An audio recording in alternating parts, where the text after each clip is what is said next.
Hi friends, எல்லோரும் எப்படி இருக்கிறீங்க? நல்லா இருக்கிறீங்களா? இது வந்து நாங்கள் ஐந்தருவியிலேருந்து நாங்கள் அதுக்கப்புறம் ஸ்ட்ரெயிட்டாக சாப்பிட்றதுக்காக போனோம். அதுக்கு முன்னக்கிட்டே சில பேரெல்லாம் நாங்கள் பார்த்துட்டு நல்லா அழகெல்லாம் வர்ணிச்சிட்டு போனோம். ஏன்னா பார்க்குறதுக்கு அவ்வளோ க்யூட்டாக நல்லா முகம் மட்டும் பார்த்திங்கன்னா பளபளன்னு ரெட்டிஷாகவும், அதோடைய தலையை பார்த்திங்கன்னா யாரோ சீப்பை வச்சு வாரி விட்ட மாதிரி உச்சிழுத்து வாரி விட்ட மாதிரிலாம் இருந்துச்சா, அதை பார்த்து செமையாக காமெடியாக சொல்லி சிரிச்சுக்கிட்டு இருந்தோம். அதுக்கப்புறம் பார்த்திங்கன்னா ஒரு குரங்கு இது அதை விட அல்டிமேட்டு கூல்ட்ரிங்க்ஸ் எடுத்து எப்படி நம்ம குடிப்போம் அதே மாதிரி குடிச்சிச்சு. எடுக்கிறதுக்குள்ளே அதை வந்து கீழே போட்டுருச்சு.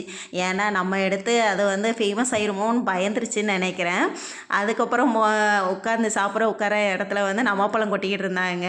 அதை வந்து எங்கள் அண்ணி வாங்க போகிறேன்னு சொல்லிட்டு போனாங்க. நாங்கள் வந்து அது பக்கத்துலேயே வந்து படகு உக்கலாம்னு இருக்கும்ல, அதுக்கிட்டத்தில் தான் உட்காந்து சாப்பிட்டோம். என்னுடைய பிரியாணியையும் அதுவும் வெஜ்ஜு பிரியாணியே சாப்பிடும் அப்படின்னு சொல்லிட்டு நான் நினச்சி கூட பார்க்கல. அது உட்காந்து உட்காந்து ரசித்து ருசித்து சாப்பிட்டுக்கிட்டு இருந்துச்சு 2 நாய். சரி அதை பார்த்து ஒரு குரங்கு வந்துச்சு, அதுக்கு வைப்போன்னு பார்த்தா அது அதை தாண்டி போய்கிட்டு இருந்துச்சு. செம்ம காமெடியாக இருந்துச்சு. அப்புறம் ஒன்று வந்து குட்டியை வச்சுக்கிட்டு அழகாக அந்த குட்டி வந்து அவ்வளோ அழகாக க்யூட்டாக பண்ணிக்கிட்டு இருந்துச்சா. என் பையன் எம்மா என்னைய மாதிரி இல்லை அப்படின்னானா, ஆமாடா உன்னே மாதிரி தான் இருக்காண்டா அப்படின்னு சொல்லிட்டு அப்புறம் மெயின் ஃபால்ஸுக்கு போயிட்டோம். மெயின் ஃபால்ஸில் பார்த்திங்கன்னா எனக்கு வந்து ரொம்ப பிடிச்சிருந்துச்சு. நல்லா தான் குளித்தோம். ஏன்னா நல்லா எப்பவும் போல் போன அருவி மாதிரியே எல்லா அருவிலையும் நல்லா விழுந்துச்சு. கூட்டம் இருந்தாலுமே உள்ளே நல்லா வந்து ஃப்ரீயாக தான் இருந்துச்சு எங்களுக்கு. ஒரே ஒரு டிசப்பாயிண்டட் என்னென்னா, அங்கே வந்து ட்ரெஸ் மாற்றுறதுக்கு ப்ராப்பரான ரூம் கிடையாது. ஏன்னா ரூம் இருந்தாலுமே அவ்வளோ கப்படிக்குது.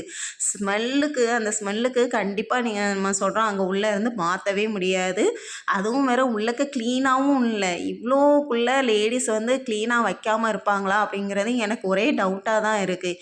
இவ்வளோக்குள்ளே வேண்டான்னு நினைக்கிறேன். ஏன்னா இப்போ எவ்வளோ பேர் போகிறோம் நம்ம, அப்போ கொஞ்சமாவது நீட்டாக வைக்கணும்னு நான் நினைக்கிறேன். நாங்கள் அதுக்கப்புறம் பார்த்திங்கன்னா வெளியே நின்று தான் நானும் எங்கள் அண்ணியும் ட்ரெஸ் மாற்றினோம். நான் ட்ரெஸ் மாற்றுற வரைக்கும் எங்கள் அண்ணி சேரீயை பிடிச்சிக்கிட்டு இருந்தாங்க. அவங்க மாற்றுற வரைக்கும் அப்புறம் நான் சேரீயை பிடிச்சிக்கிட்டு இருந்தேன். இப்படி தான் இருந்து நாங்கள் மாற்றிட்டு வந்தோம். ஏன்னா சுத்தமாக அவ்வளோ கேவலமாக இருந்தது. ஸ்மெல்லு ரொம்ப இதாக இருந்துச்சு. எனக்கு டர்ட்டியாக இருந்ததை பார்த்ததுமே எனக்கு வாமிட்லாம் வர மாதிரி ஆயிடுச்சு. எங்கள் அண்ணியும் வாமிட் வர மாதிரி இருக்குது, நம்ம வெளியவே மாற்றிக்கிடுவோம் சொன்னனால வெளியே வந்து நாங்கள் மாற்றினோம். அப்புறம் அங்கேயும் அருவியில் வந்து செமையாக இருந்துச்சு. அந்த வியூவே பார்க்குறதுக்கு அவ்வளோ அழகாக இருந்துச்சு. சின்ன பிள்ளைங்க 2 பேருமே இந்த 2 இதுக்குமே வரமாட்டேன்ட்டாங்க. இந்த ஒரு இதுக்கு வரமாட்டேன்ட்டாங்க. யஷ்வந்த் வந்து ஐந்தருவியில் நல்லா குளித்தான். மெயின் அருவிக்கு நம்ம அதை வரலன்னோடனே அவங்களுக்குலாம் நாங்கள் ட்ரெஸ்ஸை ஏற்கனவே மாற்றி விட்டு தான் கூப்பிட்டு வந்திருந்தோம். அவங்கக்கிட்ட தான் கேமரா இருந்துச்சு. அவங்க தான் கேமரா வச்சு எடுக்கிறேன்னு சொல்லிட்டு ஒவ்வொன்றா எடுத்துக்கிட்டு இருந்தாங்க. எனக்கு மாற்றிட்டு வந்ததுக்கப்புறம் நாங்கள் ஒரு வீடியோ எடுத்துகிட்டு அதுக்கப்புறம் நாங்கள் வந்து கிளம்பிட்டோம். ஊருக்கு கிளம்பி வந்தோம். வர வழியில் பார்த்திங்கன்னா சின்ன சின்ன கோயிலெலாம் இருந்துச்சு. கோயிலுக்கு போவோமேன்னு பார்த்தேன். என்னால் போக முடியாது. அதனால் எங்கள் அண்ணி சிவன் கோயிலுக்கு போயிட்டு வந்து எனக்கும் ஆசீர்வாதத்தை வாங்கி கொடுத்துட்டு அதுக்கப்புறம் நாங்கள் கிளம்புனோம். இதோட குற்றால வீடியோ முடிஞ்சிருச்சிங்க.